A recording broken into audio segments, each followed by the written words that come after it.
Hello আমার ছানাপোনারা, কি তোমাদের এই যে বহু কাঙ্ক্ষিত গ্রামার সিরিজ সেটা তো নিয়ে চলেই এসেছি। অলরেডি তোমরা দেখতে পেয়ে গেছো যে ক্লাস 10 এর জন্য একটা ক্লাস আমি প্রোভাইড করে দিয়েছি। এবার আসছি 9 এর ক্ষেত্রে। তো ক্লাস 9 এবং ক্লাস 10 দুজনকে কিন্তু আমরা প্যারালালে নিয়ে চলবো। এরকম না যে ক্লাস 10কে ধরেছি মানে হ্যাঁ ওরা মাধ্যমিক স্টুডেন্ট, ম্যাম শুধু মাধ্যমিকে দাদাদিদের জন্যই আপনি সব দিয়ে যাচ্ছেন, আর আমাদের চ্যাপ্টারগুলো কে পড়াবে? আমরা কি বসে বসে ওদেরগুলো দেখবো? আমরা যে দেখতে আসছি আপনাদেরকে, না না সেটা নয়। আমরা কিন্তু এক একটা উইকে নিশ্চয়ই চেঞ্জ করে করে এক একজনকে ক্লাস দেব। যেমন একটা 10কে দিয়েছি তেমনভাবে একটা 9কে দেবো, ঠিক আছে? এবার দেখো 9-এর কিন্তু তোমাদের সেকেন্ড সামেটিভের যে চ্যাপ্টারটা আছে শব্দ ও পদ, এই পার্টটা নিয়েই কিন্তু আমি এসছি।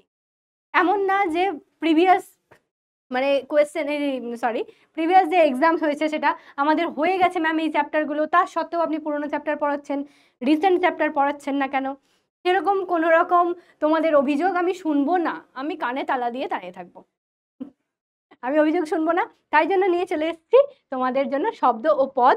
এটার আজকে খুব ছোট্ট একটা পার্ট পড়বো।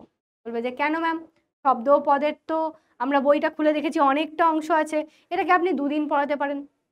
না, দুদিনে পড়বো না, আমরা 3 দিনে পড়বো জিনিসটাকে। আর 3টে পার্টে যদি আমাদের সামেটিভের পুরোটা পড়া খুব ভালোভাবে আত্মস্থ হয়ে যায়, তাহলে কেন আমরা একদিনে গিলবো জিনিসটাকে?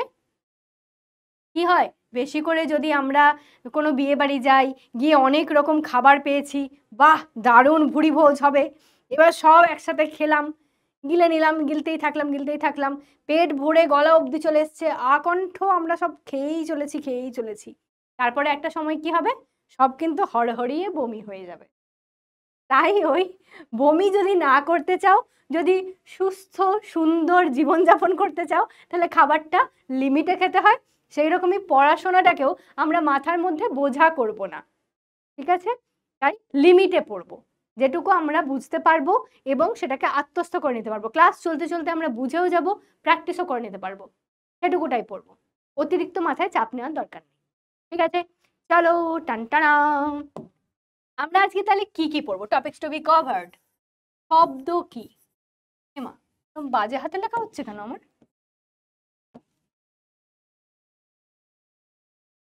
শব্দ কি,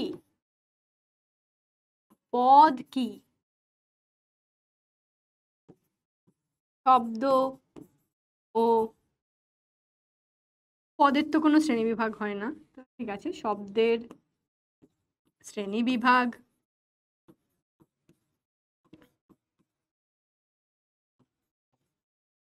আর একটা জিনিস পড়বো, শব্দ ও পদের পার্থক্য, ঠিক আছে? এই কটা জিনিস কিন্তু আমরা পড়ে নেব। চলো দেখি কি নিয়ে এসছি আজকে তোমাদের জন্য। প্রথমেই প্রশ্ন, যে শব্দ আর পদ এক জিনিস নয়, তাহলে শব্দই কি আর পদই বা কোনটা ম্যাম? তো এর মতো আমরা অবাক হয়ে গেছি যে ম্যাম তাহলে শব্দই বা কোনটা আর পদই বা কোনটা? আমরা তো জানি শব্দ যা পদও তাই। যদি বলি রাম ভাত খায়, রাম একটা শব্দ, রাম একটা পদ, ভাত একটা শব্দ, ভাত একটা পদ, খায় একটা শব্দ, খায় একটা পদ, তাহলে আলাদাটা হলো কি করে? এটা কি করে হলো সেটাই দেখবো আমরা। শব্দ প্রথমত পড়বো যে শব্দ জিনিসটা কি, তারপর আমরা পদ থেকে শব্দটাকে আলাদা করব। শব্দ হলো অর্থপূর্ণ ধ্বনির সমষ্টি, অর্থাৎ এক বা একাধিক ধ্বনির সমন্বয়ে যখন কোনো অর্থপূর্ণ উচ্চারণযোগ্য একক গড়ে ওঠে তখন তাকে বলা হচ্ছে শব্দ। ঠিক যেমন আ ম র আ, আ ম র আ কি হয়? আমরা, আমরা, তোমরা, আমরা। এই যে আমরা বললাম, আমরা একটা শব্দ, কি বলছে? কিছু কিছু ধ্বনি, একাধিক ধ্বনি, আ একটা ধ্বনি, ম একটা ধ্বনি, র একটা ধ্বনি, আবার আ একটা ধ্বনি, এই ধ্বনিগুলো একসাথে হলো। হয়তো আমি ভাবলাম যে এক কাজ করা যায়, আমার কাছে দুটো আ আছে, আমি একটা আ বাদ দিয়ে দিই, আমি দুটোকে লিখবো না। ঠিক আছে, লিখবো না, তাহলে আ ম র এটা কি হয়ে যাবে?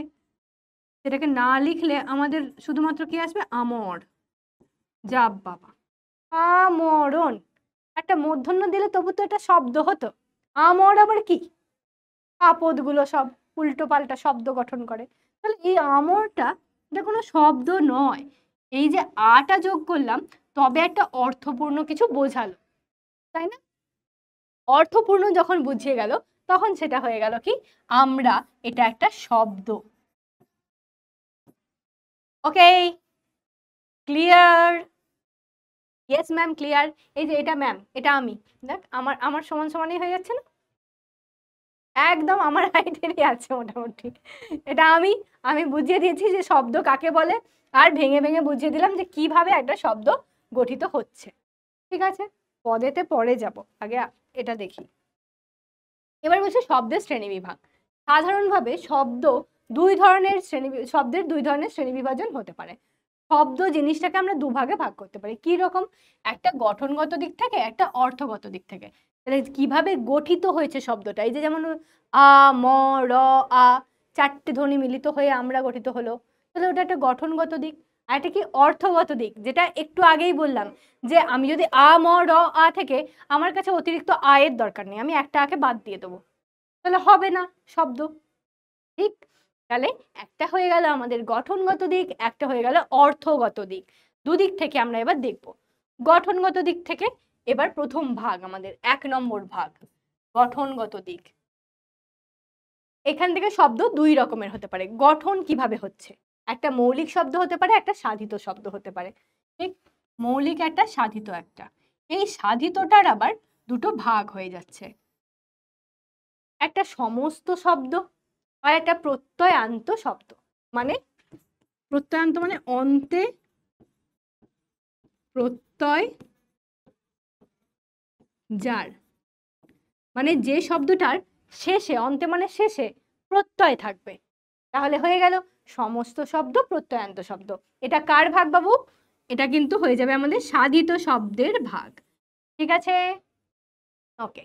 আর একটা তো মৌলিক, সে এমনিতেও মৌলিক। মৌলিক মানে একা একা, যেমন আমরা অঙ্কের ক্ষেত্রে পড়েছি মৌলিক সংখ্যা, যৌগিক সংখ্যা। মৌলিক, সে তো একাই একার গুণিতক হয় না, ওরকম হয়। তাহলে মৌলিক যেহেতু, সেই জন্য ও একা, ওর আর কোনো ভাগ নেই। আমরা এইভাবে মনে রাখতে পারি যে মৌলিক শব্দ ও একা, ওর কোনো ভাগ নেই। আর সাধিত শব্দ যেন সেই সেধে সেধে কারোর সঙ্গে বন্ধুত্ব করছে, এরকম বলতে পারি। মনে রাখার ট্রিক্স এটা, এটা কিন্তু অ্যাকচুয়াল গ্রামাটিক্যাল ট্রিক্স নয়। কিন্তু কি বলতে পারি যে মৌলিক, সে হচ্ছে অঙ্কের মৌলিকের মতো, সে একলা সানি টাইপের, একা থাকে, আর কারোর সাথে ওর কোনো মিল নেই, কারোর সাথে যুক্ত হয় না, কারোর সাথে বিভাজন হয় না, ও একা। আর সাধিত মানে আমরা বলি না যে তোকে সেধে সেধে আমি তোর বন্ধু হয়েছি, কত যে তোকে বলেছি, তোকে সেধেছি তবে হয়েছে। তাহলে সেই রকম একটা ব্যাপার যে এ সাধিত শব্দ, সেই জন্য সমস্ত শব্দ, প্রত্যয়ান্ত শব্দ সবাইকে নিয়ে চলে। তাহলে এর দুটো ভাগ। ওকে, পাল্টে যাই। তাহলে মৌলিক আর সাধিত, এই যে বান্দর অ্যান্ড বান্দরিয়াজ চলে এসছে বান্দর নিয়ে। মৌলিক শব্দ, মৌলিক শব্দ কি? যেমন উদাহরণ দিয়ে প্রথমে বোঝানো হয়েছে যে পা, এই শব্দটিকে লক্ষ্য করো তো। লক্ষ্য করলে কি দেখা যাচ্ছে? এখানে প আর আ ধ্বনি আছে, ঠিক তো? পা শব্দে প আর আ ধ্বনি আছে। এবার এই দুটো যুক্ত হয়ে পা হয়েছে। দুটো ধ্বনিকে আলাদা করে দাও, প একদিকে করে দাও, আ একদিকে করে দাও। এদের একা একা কোনো অর্থ আছে? প প প, প এর কোনো অর্থ আছে? আ আ আ, আর কোনো অর্থ আছে? নেই। এগুলো জাস্ট একটা ধ্বনি। আমরা কোনো কিছু বোঝানোর জন্য হয়তো বলতে পারি যে প প করে হর্ন দিচ্ছে, কিংবা আ আ করে চেঁচিয়ে উঠলো পায়ে ফুটবলটা লাগার কারণে, এরকম করে আমরা বলি। তাহলে ঠিক আছে, ওটা একটা অন্যরকম, ওটা একটা আলাদা ধ্বনি। কিন্তু এরা দুজন মিলিত হয়ে যে একটা অর্থবোধক ব্যাপার হচ্ছে, যে পা মানে এই যে আমাদের যে পা, লেগ যেটা, আমরা সেটা বুঝছি। কিন্তু এখানে তো প আর আকে আলাদা করলে বুঝতে পারছি না। তার মানে এর খণ্ডগুলোকে আর ভাঙা যাবে না। যেমন পা তেমন মা। আর একটা উদাহরণ দিয়ে দিচ্ছি, মা। ঠিক, এই ধরনের ধ্বনিগুলোকে আর ভাঙা যায় না। তাই জন্য বলছি এই দুটো টুকরোকে ভাগ করা হলে প এবং আ এর কোনো নিজস্ব অর্থ থাকে না। এই ধরনের শব্দগুলি হলো মৌলিক শব্দ। সুতরাং এবার বলেছে যেটা আমাদের সংজ্ঞা, যে শব্দকে ভাঙা বা বিশ্লেষণ করা যায় না কিংবা বিশ্লেষণ করা হলেও সৃষ্ট ভগ্নাংশগুলি অর্থহীন হয়ে পড়ে, সেই সব শব্দকে মৌলিক শব্দ বলে। যেমন মাথা, মা, কান, বই, জল ইত্যাদি। মাটা তো আমি বলেই দিয়েছি, আবারও এখানে দিয়েছে। যেমন মাথা, ধরো এই শব্দটাকেই ভাবি, মা আর থা দুটো ভাগে ভাগ করে দাও আগে, তারপর ম আ থ আ ওটা তো পরের কথা, অত দূরে যাবই না, জাস্ট মাথাতে মা আর থা দুটোকে আলাদা করলাম। মায়ের নিজস্ব অর্থ আছে, পায়ের নিজস্ব কোনো অর্থ আছে? যদি মাথা বলতে যেটাকে বোঝাই অর্থাৎ হেড, এইটাকে যদি মা আর থাতে আলাদা করে দিই, হেডের কোনো পার্টকে বোঝাচ্ছে কি? মা মা যদি বলি তাতেও কি কিছু বোঝাচ্ছে? কিংবা থা যদি বলি থাতেও কিছু বোঝাচ্ছে? বোঝাচ্ছে না কিন্তু।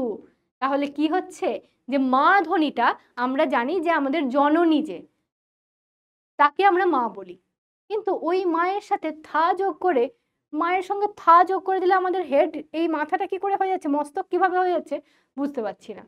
তাহলে কিন্তু অর্থগত দিক থেকে কোনো মানে হচ্ছে না মা আর থাটাকে আলাদা আলাদা করে দিলে, ঠিক তো? সেই জন্যই এখানে বলেছে, এই বাকিগুলোও এরকম তাই, কান, বই, জল সেম ভাবে এগুলো এক একটা মৌলিক শব্দ, এদেরকে আর ভাঙা যায় না। এবার বলছে সাধিত শব্দ। সাধিত একটা উদাহরণ দিয়েছে, বিদ্যমান। বিদ্যমান শব্দটিকে লক্ষ্য করলে দেখা যায় বিদ ধাতুর সঙ্গে মান বা সানজ প্রত্যয় যোগ করে শব্দটি তৈরি হয়েছে। তাহলে কি প্রত্যয় যোগ হচ্ছে, একটা ধাতু থাকছে বিদ ধাতু, তার সঙ্গে সানজ প্রত্যয় যুক্ত হয়ে তৈরি হচ্ছে এটা। আবার ধরো দশানন, দশানন দশ আনন যার, ঠিক তো? দশ আনন যার, এটা একটা সমাস নিষ্পন্ন পদ। এই সমাস নিষ্পন্ন পদটায় কি বলছে, এই সব প্রত্যয় বা সমাস নিষ্পন্ন পদগুলোই হচ্ছে সাধিত শব্দ, যেখানে প্রত্যয় যোগ থাকবে কিংবা সমাস থাকবে, সেই পদগুলো হয়ে যাবে সাধিত শব্দ। আচ্ছা, তাহলে তো ম্যাম আমরা একটু আধটু জানি, ক্লাস 8-এ আমাদের সমাস ছিল, এইটা সমাস ছিল তো, তোমরা তো এখন 9, তাহলে এইটা সমাস ছিল, এটা তো আমরা পড়েছি ম্যাম, দশানন, দশভুজা এগুলো, কিংবা বিনা পানি পড়েছি। তাহলে দশভুজা, বিনা পানি, কিংবা হয়তো রাজভক্তি, এগুলো যদি বলি তাহলে তো সেগুলো হচ্ছে। যদি আমাদেরকে বলা হয় যে উদাহরণ দাও, তোমাদের হয়তো প্রশ্নে এলো দুটি সাধিত শব্দের উদাহরণ দাও, আমরা লিখতে পারবো? ইয়েস ম্যাম বলো। হ্যাঁ ম্যাম পারবো। দশভুজা পারবো, বিনা পানি পারবো, আমরা তো পড়েছি এগুলো, তাই না? ভুলে গেলে হবে না, ব্যাকরণ সবসময় কিন্তু পুরোনোটাও মনে রাখতে হবে। তোমরা যেগুলো আগের ক্লাসে পড়ে এসছো সেগুলো পরের ক্লাসেও দরকার পড়বে বাবা। এমনি এমনি চ্যাপ্টারগুলো আলাদা হয়ে গেছে বলেই যে তোমরা সব গুলে মেরে দেবে, সেটা করলে হবে না, ঠিক আছে? সুতরাং বলা যেতে পারে কি, প্রকৃতি প্রত্যয় যোগে কিংবা সমাস নিষ্পন্ন হয়ে যে সকল শব্দ তৈরি হয় তাদের সাধিত শব্দ বলে। যেমন অগ্রগণ্য, মাতৃভক্তি, মুখচন্দ্র, কনকনে, সোনালি, দেখো সবগুলোই কিন্তু এরকম হয়, সেটার মধ্যে কোনো প্রত্যয় যুক্ত আছে কিংবা কোনো সমাসবদ্ধ পদ হয়ে আছে, ঠিক? তাহলে মৌলিককে যদি আমরা আলাদা করে দিতে পারি, বাদ বাকি যেগুলো থাকবে সেগুলো সাধিতর ঘাড়েই তো যাবে বাবু, তাই না? তাহলে মৌলিকটা আমরা বেশি করে মনে রাখবো, ভেঙে দেখে নেব যে এটাকে ভাঙলে ওই যে টোটাল অর্থটা, তার অর্থের সামান্যতম কিছু কি বোঝাচ্ছে। আচ্ছা, এটাকে ভেঙে দেখি তো। ধরো মাতৃভক্তি, মাতৃভক্তি মানে কি? মায়ের প্রতি আমার যে ভক্তি, ঠিক, সেটা হয়ে যায় মাতৃভক্তি। এবার ধরো মাতৃটাকে আলাদা করে দাও, ভক্তিটাকে আলাদা করে দাও, এবার ভাবো তো একটুও কি মিল পাচ্ছি? মাতৃ, মাতৃ মানে মায়ের প্রতি বা মাতা। হ্যাঁ ম্যাম, তাহলে আমি তো মাতৃভক্তি বললে মায়ের প্রতিই ভক্তি বোঝাচ্ছিলাম, আবার মাতৃটাকে যখন আলাদা করে দিচ্ছি সে তো মাকেই বোঝাচ্ছে। সে মাথার মতো না তো, যে মা আর থা করে দিলে আমার মাকে কিছু বোঝাচ্ছেই না, এরকম তো হচ্ছে না ম্যাম। তাহলে ঠিক মাতৃভক্তিতে বোঝাচ্ছে। আবার ভক্তি এই শব্দটাকে আলাদা করলে যে কারোর প্রতি ভক্তি সেটাকেই বোঝাচ্ছে, ঠিক? তাহলে এই শব্দটাকে আমি দুটো ভাগে ভাঙতে পারছি, পারলেও আমার সেই অর্থটার একটু হলেও বজায় আছে। মাতৃ আর ভক্তিকে আলাদা করে বোঝালেও যা হয়, মাতৃভক্তি একত্রিত করলেও তাই হয়ে যাচ্ছে, ঠিক না? দেখো, তাহলে কিন্তু ওই মাথা আর মাতৃভক্তি এই দুটো যদি এক্সাম্পল মনে রাখো, আমি এটাকে একদম অন্য একটা কিছু দিয়ে কালার করে দিচ্ছি। এখানের এই মাথা, এটাকে মনে রাখবে, মা আর থা এই হিসেবে মনে রাখবে। আর এখানে মাতৃভক্তি, এটাকে মনে রাখবে মাতৃ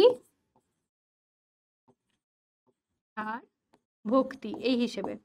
তাহলেই কিন্তু ডিফারেন্সটাও বুঝে যাবে, যেটা আমি বললাম, এবং উদাহরণটা মাথাতেও থেকে যাবে, একদম মাথার মধ্যে স্টোর থেকে যাবে, মাথার উদাহরণ আর মাতৃভক্তির উদাহরণ। ঠিক আছে, নেক্সট স্লাইডে যাই। এবার ওই যে সাধিত শব্দের আবার আমরা দুটো ভাগ পেয়েছিলাম, তাই না? যখন প্রথমবার বললাম যে সাধিত শব্দ ও সেধে সেধে বন্ধুত্ব করে, তাহলে ওর আবার দুটো ভাগ আছে। কি কি? একটা বলছে সমস্ত শব্দ বা সমাসবদ্ধ পদ পদ যেটা, আর একটা কি প্রত্যয়ান্ত। তাহলে সমস্ত পদ আমরা সমাসে পড়েছি, সমস্ত পদ, সেটাই হয়ে যাচ্ছে সমাসবদ্ধ। যেমন সহর্ষ, হর্ষের সহিত বর্তমান, কিংবা পদ্মনাভ, কমলাক্ষ, নিঃশঙ্ক, কথামৃত, কথা অমৃতের ন্যায়, কথামৃত, তাই না? তাহলে এগুলো হয়ে যাচ্ছে সমাসবদ্ধ পদ। আর প্রত্যয়ান্ত, যেটার প্রত্যয় শেষে আছে, যেমন পার্থ, ত্রৈলোক্য, জ্বলন্ত, বাঞ্ছিত, এরকম শব্দগুলো প্রত্যয়ান্ত পদ বা প্রত্যয়ান্ত শব্দ। ঠিক আছে, এখানে মূলত শব্দ, পদ নয় এটা, কারণ এটা বাক্যে ব্যবহৃত হচ্ছে না, অবশ্যই এটা শব্দ। তাহলে প্রত্যয়ান্ত শব্দ কি? পার্থ, ত্রৈলোক্য, জ্বলন্ত, বাঞ্ছিত ইত্যাদি। আর যেগুলো আমরা সমাসে পড়েছি, কোনো কিছু সমাসবদ্ধ হয়ে গঠিত হচ্ছে, সেগুলো হয়ে যাচ্ছে সমস্ত শব্দ। ওকে, দুটো মাত্র ভাগ ছিল, হয়ে গেল। এবার আসছি সেকেন্ড পার্টে। সেকেন্ড পার্ট কি? সেকেন্ড পার্ট হচ্ছে অর্থগত দিক। অর্থগত দিক থেকে শব্দ তিন প্রকার। কি কি বলছে? যৌগিক শব্দ, রূঢ়ি বা রূঢ় শব্দ, আর যোগ রূঢ় শব্দ। রূঢ়ি বা রূঢ় আর যোগ রূঢ়, রূঢ় এইরকম উচ্চারণ হয়, কিন্তু আমরা ওই হ জোরটা দিই না। আমরা তো এমনিতেই অলস, অলস ব্যক্তিরা আমরা কি করি, যতটা সহজে উচ্চারণ করা যায় ততটা সহজে উচ্চারণ করি। তাই রূঢ়, ওই হয়ের মতো যে ঢয় শূন্যর উচ্চারণটা আমরা করি না, আমরা ডয় শূন্যর মতো করেই বলে দিই রূঢ়। ঠিক, তো যাই হোক, রূঢ় বা রূঢ় যাই বলো না কেন, লিখতে হবে কিন্তু ঢয় শূন্যর। এবার বলছে যৌগিক, রূঢ়ি বা রূঢ়, যোগ রূঢ়। এবার এরা বলছে যে, এবারে ওর বন্ধুর কাছে এসে বলছে যে এগুলো আবার কি সব নাম রে বাবা, জীবনে তো শুনিনি এমন ধারার নাম, এগুলো আবার আমাদেরকে পড়তে হবে, পড়ে মনে রাখতে হবে। পাখিরাও অবাক হয়ে গেছে, পাখিরা বলছে এগুলো কি, এইসব জিনিস মনে রাখতে হয়? ঠিক আছে, দেখা যাক। সবাই চশমা পরে অবাক হয়ে গেছে মিনিয়ন্সরা। চলো দেখি আমরা অবাক হই কিনা, যৌগিক, রূঢ়ি, যোগ রূঢ় এগুলো বুঝতে পারি কি পারি না, দেখা যাক। প্রথমে আছে যৌগিক শব্দ, যে শব্দের ব্যুৎপত্তিগত অর্থ অর্থাৎ প্রকৃতি প্রত্যয় দ্বারা বদ্ধ যে অর্থ এবং প্রচলিত অর্থ বা ব্যবহারিক অর্থ একই হয়, সেগুলো হচ্ছে যৌগিক শব্দ। কি বললেন ম্যাম, মাথায় ঢুকলো না, ঠিক এখান দিয়ে ঢুকতে যাচ্ছিল, ওপর দিয়ে জাস্ট বেরিয়ে চলে গেল, তাই না? হলো তো? এবার আমি বলে দিচ্ছি কি বলছে, শব্দের ব্যুৎপত্তিগত অর্থ অর্থাৎ যে শব্দটা যখন তৈরি হয়েছে তখন যেভাবে, যে অর্থ নিয়ে তৈরি হয়েছে, এই ব্যুৎপত্তিগত অর্থ বা প্রকৃতি প্রত্যয় দ্বারা গঠিত অর্থ, এই জিনিসটা একই। মানে যেমন ধরো সমাস, এই শব্দটার ব্যুৎপত্তি কি? সম, পূর্বক, অস, যোগ, ঘয় অথবা অ। ঠিক আছে, এইটা হচ্ছে সমাসের ব্যুৎপত্তি। এটাকে কি বলছি আমরা? ব্যুৎপত্তি। আর এই ব্যুৎপত্তি জিনিসটা হচ্ছে কি, হচ্ছে এটার যে অর্থটা, এর অর্থ কি? সংক্ষিপ্তকরণ বা সংক্ষেপ। আর সমাসের অর্থ কি? সমাসের অর্থও তাই, সংক্ষেপ বা সংক্ষিপ্তকরণ।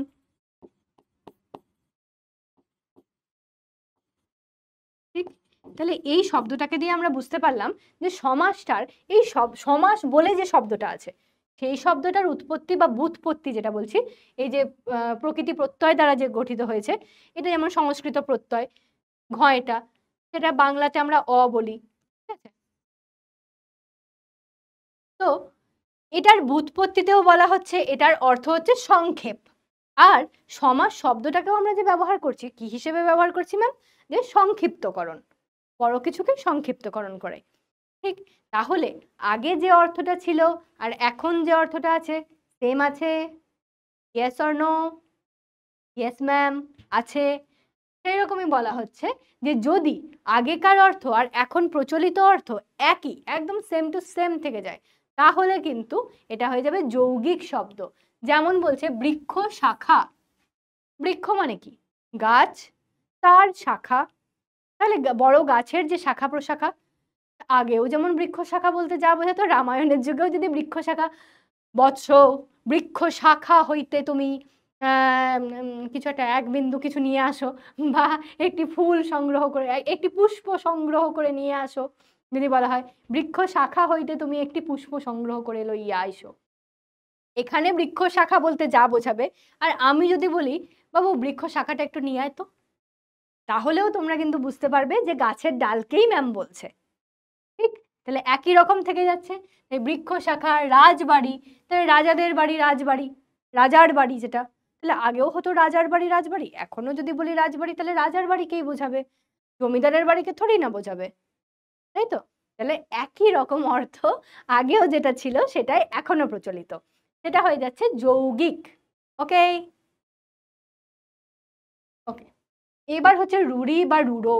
উফ, শুনতেই কেমন রুড়ো লাগছে, অত্যন্ত মানে কঠিন কঠোর মনে হচ্ছে, রুড়ো, এরকম মাছের মুড়োর মতো লাগছে।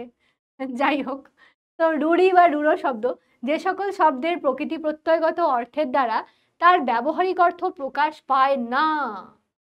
কি বলছে আবার? সেম জিনিস, প্রকৃতি প্রত্যয়গত অর্থ মানে আগেকার অর্থ, আমি এটা বলছি আগেকার অর্থ, ঠিক আছে? সেই অর্থের সঙ্গে বলছে যে এখন যেটা হচ্ছে সেটা প্রকাশ পাচ্ছে না, তার ব্যবহারিক অর্থ, অর্থাৎ যেটা আমরা এখন বর্তমানে ব্যবহার করছি সেই শব্দটার অর্থ প্রকাশিত হচ্ছে না। কেমন ধারা? এ আবার কেমন হলো ম্যাম? যেমন দেখো, যখন উদাহরণ দেখবে তখন বুঝতে পারবে। যেমন বলছে হস্তি, ঠিক? হস্ত যোগ ইন, এখান থেকে গঠিত হচ্ছে হস্তি শব্দটা, হস্ত যোগ ইন হয়ে গঠিত হচ্ছে হস্তি, তাই না? ঠিকই তো আছে, হস্ত যোগ ইন হস্তিন হয়, নটা বাদ হয়ে গেছে হস্তি, ঠিক? এবার বলছে যার অর্থ কি? হাত আছে যার, কিন্তু হস্তি শব্দটা কি অর্থে প্রচলিত? যে হাতি, হাতি মেরে সাথী, হাতি অর্থে প্রচলিত, তাই না? তাহলে এই যে হস্তি শব্দটা হাত থেকে, হস্ত থেকে এসছে, হস্ত মানে হাত ম্যাম, আর হস্ত থেকে হস্তি এসছে, হাতির নিজেরই তো হাত নেই। আশ্চর্য ব্যাপার, কেমন হলো এটা জিনিসটা, যে হাতির নিজেরই হাত নেই অথচ হস্তি বলতে আমরা হাতি বুঝি, আজব কারখানা। যাই হোক না কেন, কিন্তু আমরা এইভাবে মানে প্রকাশ করি, অ্যাকচুয়াল যা অর্থ সেই অর্থ থেকে আমরা কিন্তু সরে এসে এরকম ভাবে অন্য অর্থ প্রকাশ করে থাকি, এটা আমাদের প্রচলিত ভাবে চলতে চলতে এটা আর কি হয়ে গেছে। সেই জন্য এটা বলা হচ্ছে কি যে এটা রুড়ি বা রুড়ো শব্দ, মানে আগে যার প্রচলনটা ছিল এখন সেটা অন্য অর্থে প্রচলিত। ওকে, তাহলে আগের অর্থ ও প্রচলিত অর্থ এক নয়, এখানে হচ্ছে দুটি অর্থই এক। ওকে, আর কি বলা হচ্ছে? যোগ রূঢ় শব্দ, যে সকল সাধিত শব্দের একাধিক ব্যুৎপত্তিগত অর্থ থাকে। একাধিক ব্যুৎপত্তিগত অর্থ ম্যাম, ব্যুৎপত্তিগত মানে আমরা বুঝলাম যে প্রথমে যখন শব্দটার উৎপত্তি হয়েছে কোন কোন মানে ইয়ে নিয়ে, প্রত্যয় নিয়ে বা শব্দাংশ নিয়ে, কি নিয়ে, ধাতু নিয়ে কিভাবে গঠিত হয়েছে, সেটা হচ্ছে ব্যুৎপত্তিগত অর্থ। তাহলে সেই ব্যুৎপত্তিগত অর্থটা একাধিক হতে পারে।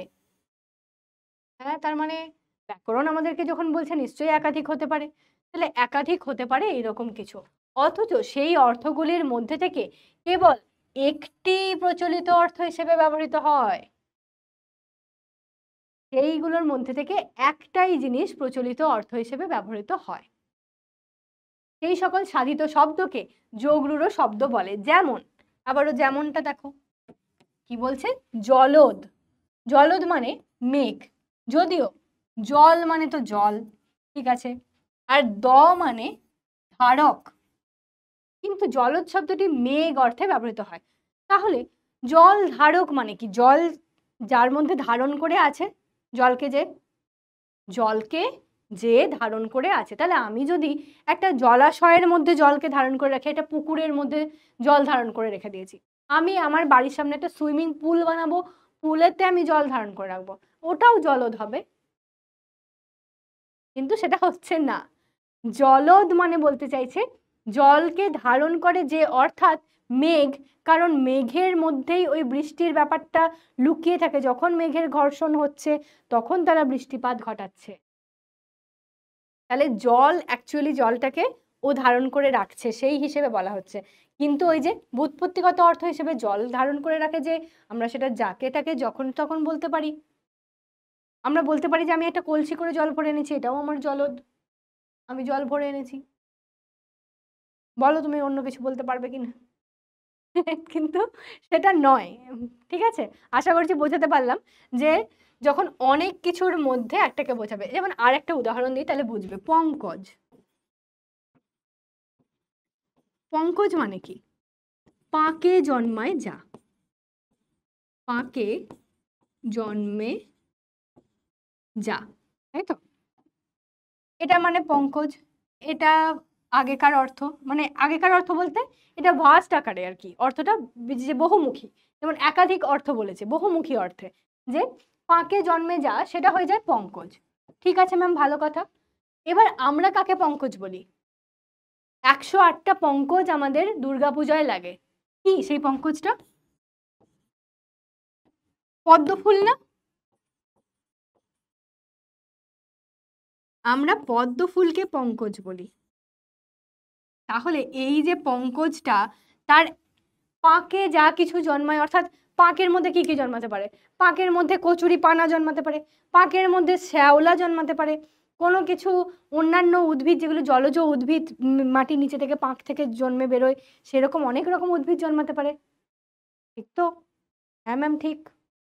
তাহলে আমরা পঙ্কজ কাকে বলছি? ওই যে পাকের মধ্যে অনেক কিছু যে জন্মায় তার মধ্যে পদ্মও জন্মায়। আমরা অন্যান্য জিনিসগুলোকে অ্যাভয়েড করে দিলাম, জাস্ট ইগনোর করে দিয়ে আমরা শুধু পদ্মকে ধরে নিলাম। ঠিক আছে? তাহলে এই যে পদ্ম ফুলকে আমরা পঙ্কজ বলে দিলাম, বাকিগুলোকে অ্যাভয়েড করলাম, সেই জন্য হয়ে যাচ্ছে এখানে এটা যোগ রূঢ় বা যোগ রূঢ়ি যাই বলি না কারণ যোগ রূঢ় শব্দ। ঠিক আছে? তাহলে রূঢ় বা রূঢ়িতে কি হলো? রূঢ় বা রূঢ়িতে একেবারেই মিল থাকবে না, কিন্তু যোগ রূঢ়তে যোগসূত্র থাকবে একটুখানি হলেও। যোগ রূঢ় এই জন্যই যে যোগসূত্র একটু হলেও থাকবে, একটা হালকা সুতোর টান হলেও এই জিনিসটার সাথে পুরোনো জিনিসটাকে আটকে রেখেছে। যে পুরোনো জিনিসটা এক ছিল এখন আর এক হয়ে গেছে সেটা নয়। ঠিক আছে? তাহলে কিভাবে মনে রাখবো? যৌগিক, যার দুটোই সমান, এখানেও যা ছিল এখানেও তাই ছিল। রূঢ়ি, যার দুটোই অসমান, পুরো উল্টো যৌগিকের, আগে যা ছিল এখন তাই নেই। আর যোগ রূঢ়, যেটা এদের মাঝখানের একটা পর্যায়, আগে যা ছিল পরে যা হয়েছে অর্থ, তার মধ্যে কিছুটা হলেও যোগসূত্র আছে। ঠিক? তাহলে এই হয়ে গেল আমাদের ব্যাপার স্যাপার, তিনটে ভাগ। ঠিক আছে ম্যাম, শব্দের সব ভাগগুলো তো বুঝলাম, এবার বলুন পদ কোনটা? বলছি যে একটা বাক্য বলো দেখি, যে কোনো একটা বাক্য, যে কোনো মানে ইজি, সব থেকে ইজি যে কোনো একটা বাক্য তোমরা ধরে নাও। ঠিক আছে? যে কোনো একটা বাক্য বলতে বলেছে, এবার বাচ্চাটা ভেবে বলেছে হ্যাঁ ওর একটা বন্ধু আছে সুমিত, বলছে সুমিতের একটা বড় ব্যাট আছে, খেলতে যায় হয়তো দেখেছে সুমিতের একটা বড় ব্যাট আছে, ও এবার একটা বাক্য ওটাই বানিয়েছে যে সুমিতের একটা বড় ব্যাট আছে। বেশ বেশ ঠিক আছে, এটা দিয়েই তাহলে এবার ম্যাডাম বোঝাবে। এবার কি বোঝাচ্ছে ম্যাম, যে এই যে আমরা দেখলাম যে সুমিতের একটা বড় ব্যাট আছে, প্রত্যেকটা আলাদা আলাদা করে ভাঙো। সুমিত একটা, আচ্ছা অন্য কালে নেই, সুমিত একটা একটা এই শব্দটা, বড় ব্যাট আছে, প্রত্যেকটা কিন্তু এক একটা শব্দ। কি বলেছে, এরা প্রত্যেকে এক একটা শব্দ। ঠিক বলো, ঠিক ঠিক ঠিক, হীরক রাজার মতো। রাজামশাই যখন বলবেন ঠিক তখন কি বলবে, ঠিক ঠিক ঠিক। ঠিক আছে, তাহলে যখন আমরা এখানে দেখছি প্রত্যেকটাকে যদি আলাদা আলাদা করে দিই তাহলে প্রত্যেকটা হয়ে যাবে এক একটা শব্দ। ওকে, কিন্তু যখন তারা একত্রিত হয়ে কিংবা কোনো বিভক্তিযুক্ত হয়ে একটা অর্থপূর্ণ বাক্যে ব্যবহৃত হচ্ছে তারা হয়ে গেল পদ। কি বলছে, আলাদা আলাদা করে আমি রচনা করছি কিছু একটা। ধরো রাম পড়া বই, প্রত্যেকটা এক একটা কি শব্দ, তাই তো। এবার আমি এদেরকে যোগ করব, কি বলবো, রাম বই পড়ে, অথবা রাম বই পড়ছে। তাহলে দেখো এই যে পড়ছে বা পড়ে এগুলো আমি বিভক্তি যোগ করেছি, বিভক্তি যোগ করেছি তো, নইলে তো পড়া হয়ে যেত, রাম বই পড়া এরকম ভাবে সাজাতে পারতাম। রাম পড়া বই, এটা যে আলাদা আলাদা ভাবে সাজিয়েছি প্রত্যেকটা আলাদা আলাদা ভাবে শব্দ হয়ে আছে, কিন্তু একে যখন আমি একত্রিত করব তার সাথে আমাকে অর্থটাও ঠিকঠাক রাখতে হবে। আমি বলতে পারবো না রাম বই পড়া, রাম বই পড়া কি, তাহলে বলতে হবে রাম বই পড়া ছাত্র, সারাক্ষণ বই পড়তে থাকে। তাহলে রাম বই পড়ে, এখানে বিভক্তি যোগ করলাম, রাম বই পড়ছে বিভক্তি যোগ করলাম, তবে আমরা কিন্তু একটা অর্থপূর্ণ বাক্য পেলাম।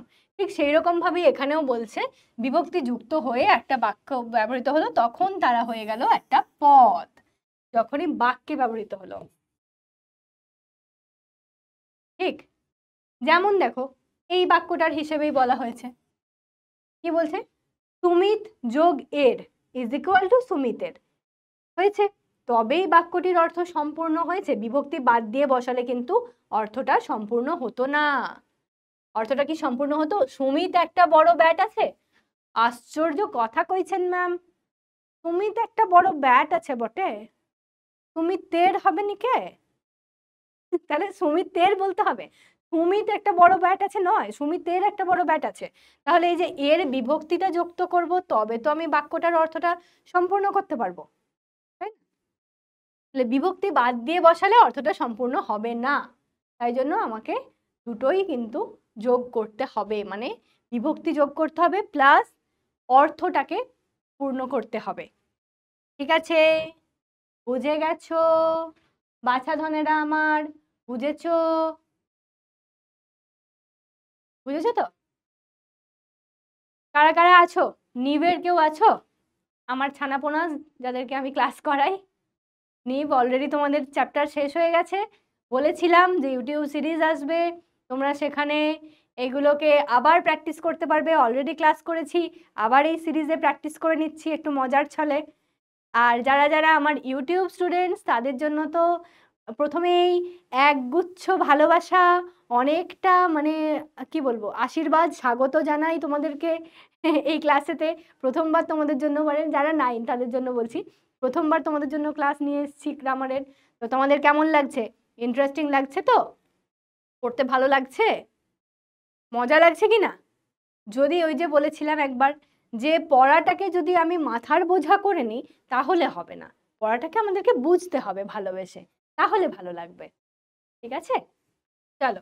তাহলে আমরা বুঝে গেলাম যে ঠিক আছে ম্যাম, তাহলে যে সমস্ত শব্দগুলো আমরা বলে থাকি, শব্দগুলোকে কোনো বিভক্তির দ্বারা যুক্ত করব, করে অর্থপূর্ণভাবে পাশাপাশি বসাবো, বসিয়ে একটা বাক্য তৈরি করব।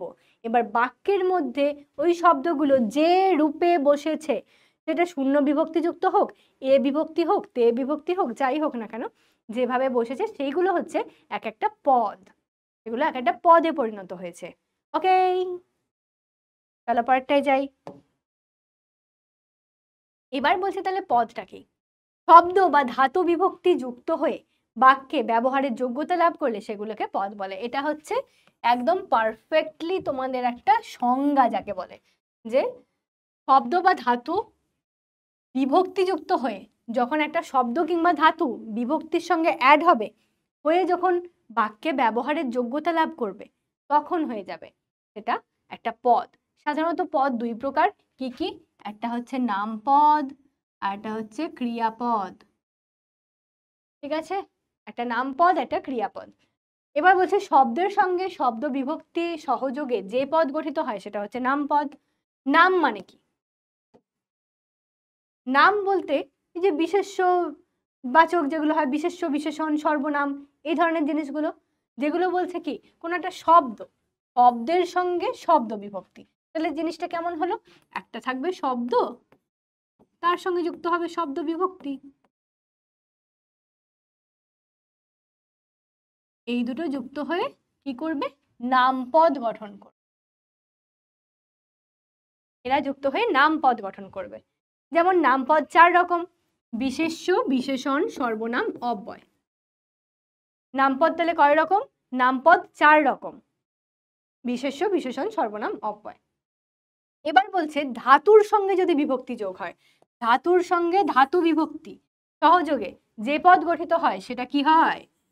ধাতুপদ? একদমই নয়, সেটা হয় ক্রিয়াপদ। কি হচ্ছে তাহলে? একটা ধাতু বসবে, তার সঙ্গে ধাতু বিভক্তি যোগ হবে,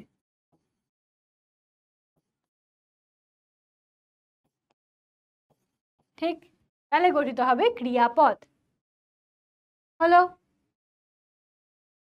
ঠিক আছে, হয়েছে। তাহলে আমরা দুটো জিনিস পেলাম, একটা শব্দ নামপদ, একটা হচ্ছে ক্রিয়াপদ। নামপদের মধ্যে চারটে ভাগ আছে, ক্রিয়াপদের কোনো ভাগ নেই, ক্রিয়াপদ নিজেই আর কি, ক্রিয়াপদ একটাই পদ, পদ হিসেবে নিজে। এবার ক্রিয়াপদের অনেক ভাগ আছে, নেই নয়, শ্রেণী বিভাগ আছে, ক্রিয়ার কাল আছে, ক্রিয়ার ভাব আছে, সেগুলো পরে পরে পড়বো। আপাতত পদ হিসেবে দেখে নিই।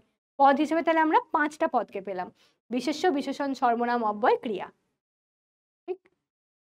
তাহলে যদি বলি মূলত পদ কয় প্রকার, কি বলবো আমরা? অ্যান্সার দুই প্রকার, একটা নামপদ, একটা ক্রিয়াপদ। পদ পাঁচ প্রকার বলবো না, কিন্তু যদি বলি নামপদ কয় প্রকার, তখন বলবো যে নামপদ চার প্রকার আর ক্রিয়াপদ এক প্রকার। সর্বমোট মিলিয়ে টোটাল পদ হচ্ছে পাঁচটা। ওকে, অর্থাৎ বাক্যে ব্যবহৃত পদগুলিকে মোটামুটি পাঁচটি শ্রেণীতে ভাগ করা যায়। যখন বাক্যের মধ্যে ব্যবহার করব সেই পদগুলোকে আমরা পাঁচটা শ্রেণীতে ভাগ করছি। কি কি শ্রেণীতে ভাগ করছি? বিশেষ্য, বিশেষণ, সর্বনাম, অব্যয়, ক্রিয়া। যেমন বিশেষ্য, কোনো কিছু নামবাচক বোঝাবে। যদি বলি অমর, যদি বলি সুবীর, যদি বলি কলকাতা, ঠিক? বিশেষণ, বিশেষণ কি? ধরো ভালো, মন্দ, দুঃখী, কোনো কিছুর একটা বিশেষণ বোঝাচ্ছে। আবার সর্বনাম, সর্বনাম কোনগুলো? যেগুলো বিশেষ্যের পরিবর্তে বসে। আমরা জানি তো বিশেষ্যের পরিবর্তে কি কি বসে? সে বসে, তারা বসে, আমি বসি, মানে বসি, বসি নয়, বসে, আমি বসে, এরকম। তো কিরকম হয়? সে, তারা, আপনি, তুমি, ইত্যাদি। আর বলছে অব্যয়, অব্যয়, অব্যয় মানে যাদের কোনো ক্ষয় ব্যয় নেই, যেখানে বসাও সেখানে একই থেকে যাবে। যেমন থেকে, সে, অপেক্ষা, তাই না? আর একটা কি? ক্রিয়া। শেষ হচ্ছে ক্রিয়া, যেমন চলা, বলা, খেলা, দেখা ইত্যাদি। তাহলে এই 5 প্রকার হচ্ছে টোটাল পদ যেগুলো আমরা বাক্যে ব্যবহার করে থাকি। হয়েছে? বোঝা গেছে? Yes ma'am. নেক্সটে যান।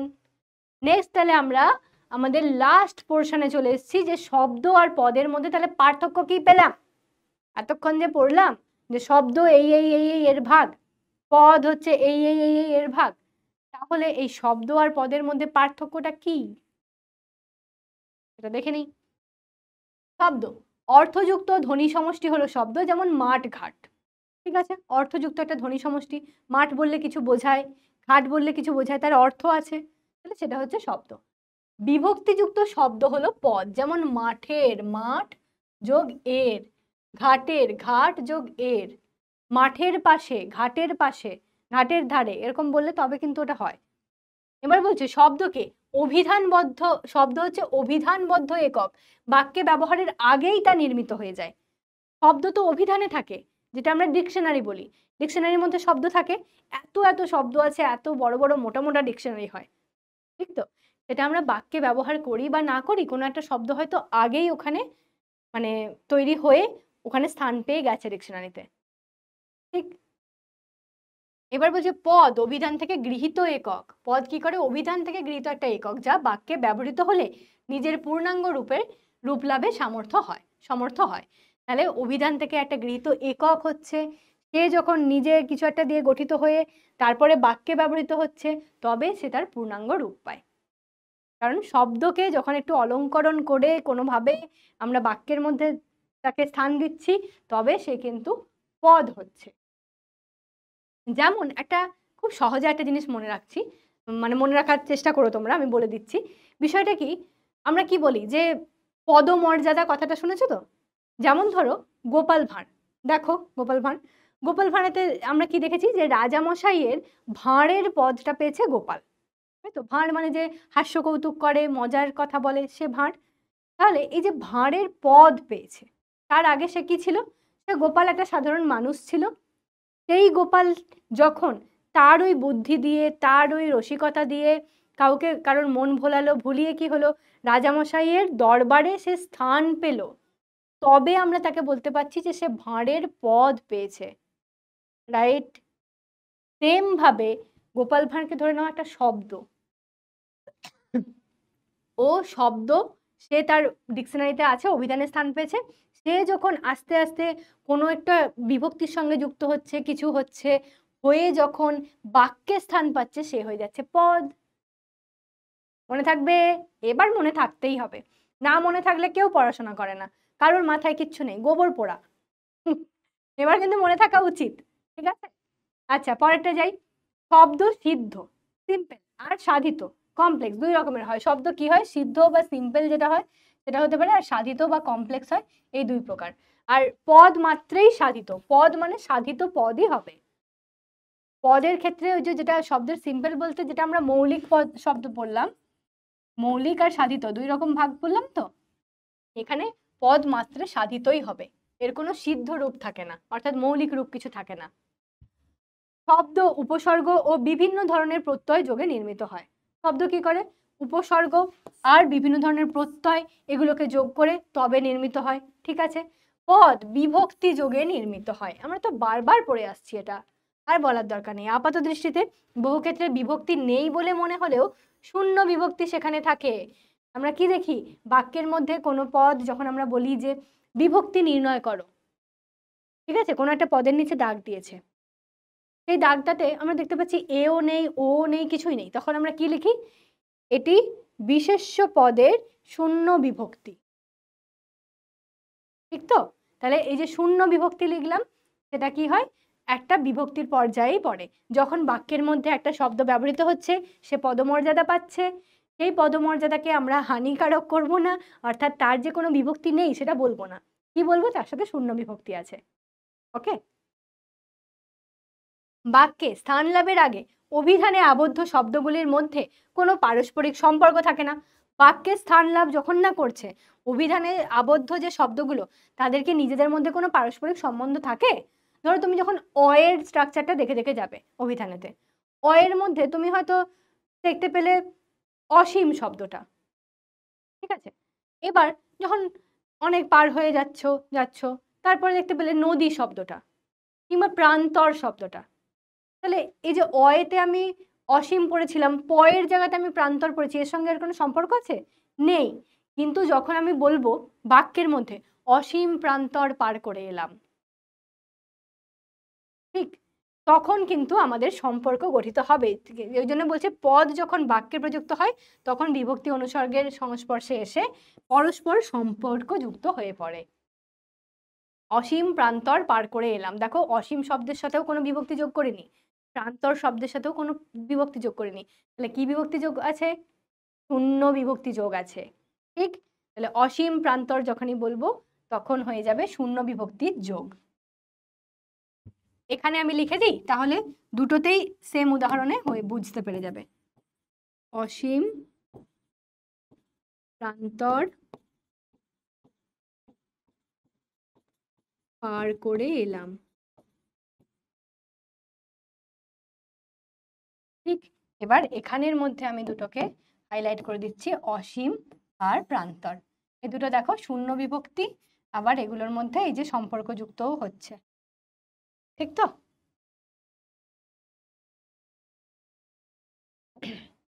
হয়ে গেল।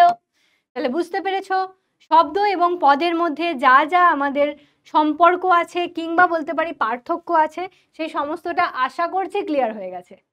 এত রকম ভাবে বোঝানোর চেষ্টা করেছি, আশা করছি ক্লিয়ার হয়ে গেছে। তাই আর একবার নিজেরা পড়ে নেবে, আর কোনো ডাউট থাকার কথাই নয়। এবার আসবো আমরা কোয়েশ্চেন অ্যান্সারে। বলো তো যে পদ কয় প্রকার?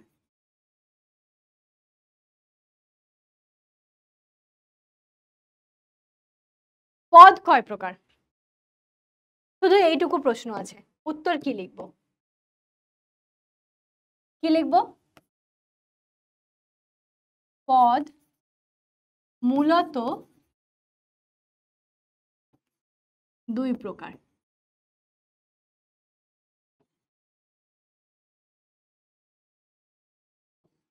নামপদ আর ক্রিয়াপদ। ঠিক হয়েছে। এবার আমি যদি জিজ্ঞেস করি কি কি, এর সঙ্গে হয়তো কি কিটা অ্যাড করেছি, এখানে তুমি অলরেডি নামপদ ক্রিয়াপদ দিয়ে দিয়েছো, তাহলে তোমাকে কি অ্যাড করতে হবে? কি কি যখন দিয়ে দিয়েছে, যে নামপদ আবার 4 প্রকার: বিশেষ্য, বিশেষণ, সর্বনাম, অব্যয়। হয়ে গেল? আন্ডারস্ট্যান্ড? ঠিক আছে, বুঝতে পেরেছো? অত ইংরেজি আমি জানি না বাবা, বুঝেছিস কি বুঝিসনি এটা হচ্ছে আমার মেন কথা। আশা করছি বুঝে গেছিস। পরেরটায় যাই। পরে আরো একটা কোয়েশ্চেন। ওকে, কি কোয়েশ্চেন আমরা দিতে পারি পরে বলো তো?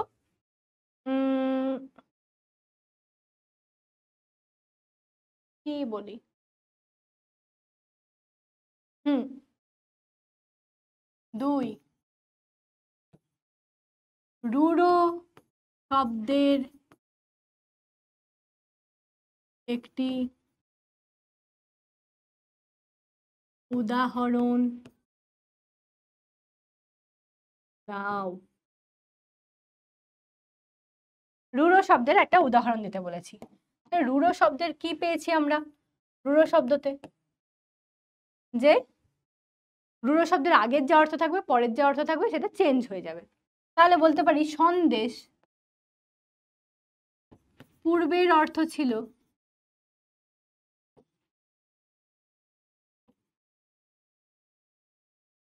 খবর,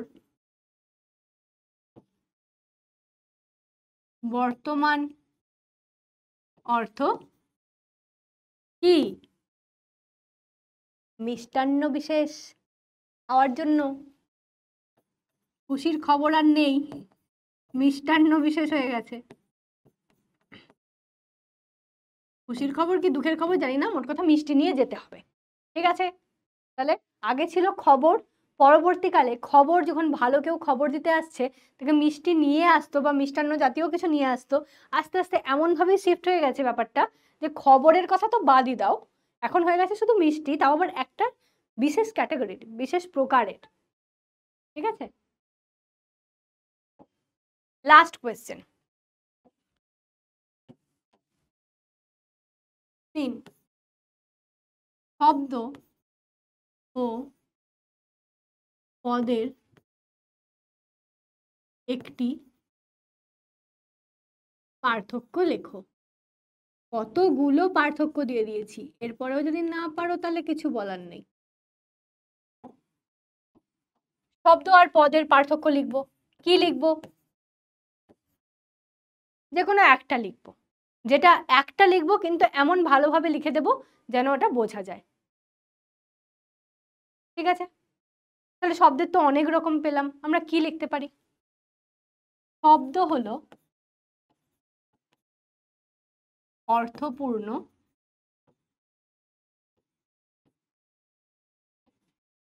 ধ্বনি সমষ্টি, যেমন এর সাথে সাথেই কিন্তু লিখতে থাকবো, যেমন আম বা আমি খাই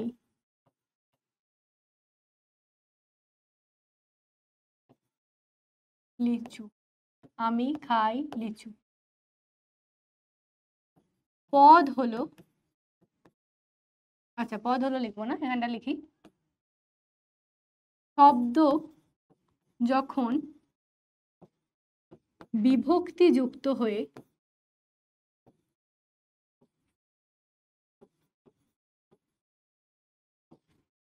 অর্থপূর্ণ রূপে, অর্থপূর্ণ বাক্যে, অর্থপূর্ণ রূপেই হবে, সরি, অর্থপূর্ণ রূপে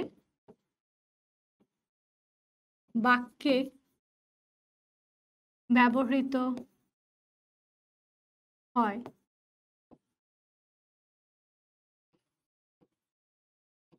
তখন তাকে পদ বলে। যেমন এখানেও আবার যেমন দিয়ে একটা কিছু উদাহরণ দেব, যেমন ওটাই, আমি লিচু খাই, এটা আর মাঝখানে কমা দেব না, যখন শব্দ লিখবো কমা দিয়ে দিয়ে লিখবো, কারণ প্রত্যেকটা আলাদা আলাদা শব্দ আমাকে বোঝাতে হবে। আর এখানের ক্ষেত্রে আমরা কমা দেব না, সরাসরি একটা বাক্য লিখে দেব। ঠিক আছে, তাহলে আশা করছি আজকের ক্লাসটা ক্লিয়ার হয়ে গেছে। সামারির দরকার নেই, আমরা যা যা পড়েছি অলরেডি কোয়েশ্চেনের মাধ্যমেই সেটা বুঝিয়ে দিয়েছি। সামারি বাদ হোমওয়ার্ক পড়বে, যা যা পড়িয়েছি। 1, শব্দ কি, 2, আচ্ছা উদাহরণ, অবশ্যই শব্দ কি, উদাহরণ, পদ কি, উদাহরণ, 3 হচ্ছে শ্রেণী বিভাগ,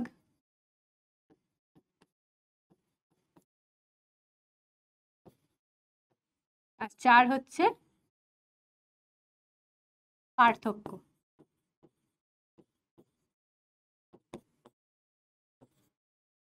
শব্দ ভার্সেস পদ, ঠিক আছে, কে যেতে দেখতে হবে।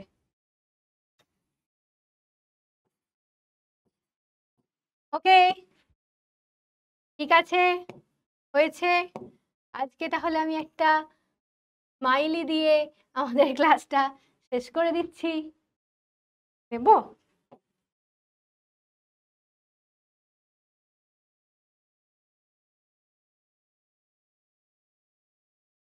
ইয়া। অনেক অনেক স্মাইলি। না, না, এতটাও বাচ্চা তোমরা নও। তো যাই হোক, খুব ভালো লাগলো ক্লাসটা তোমাদের সাথে করে। আর এইভাবেই তোমরা মন দিয়ে ক্লাস করতে থাকো এবং পড়তে থাকো। আর আশা করছি আমাদের এই গ্রামার সিরিজটা তোমাদেরকে অনেকটা হেল্প করবে প্র্যাকটিসের ক্ষেত্রে আর মাথায় ঢোকানোর ক্ষেত্রে। এটা বলবো না যে হ্যাঁ, আক্ষরিক অর্থে বইয়ে যেমন যেমন লেখা থাকে ম্যাম, পাতার পর পাতা জাস্ট পুঁথিগত বিদ্যা, আমি সেটা হয়তো তোমাকে দিতে পারবো না বাবা। পুঁথিগত বিদ্যা কতদিন মাথায় থাকে আমি জানি না। আমি প্র্যাকটিক্যাল বিদ্যা কিছু দেওয়ার চেষ্টা করব। মানে এই জিনিসগুলো কিভাবে কাজ করছে, কিভাবে আমাদের ডেলি লাইফে আমরা ইউজ করছি, সেরকম কিছু কিছু উদাহরণ দিয়ে বোঝানোর চেষ্টা করলাম। আগামী সময়েও সেরকমভাবেই বোঝানোর চেষ্টা করব। আর তোমরা এইভাবেই হাসতে খেলতে মজা করতে করতে আমাদের ক্লাসগুলো করতে থাকো, তাহলেই আমিও হ্যাপি, তুমিও হ্যাপি, সবাই হ্যাপি। Happy happy happy. চলো, টাটা।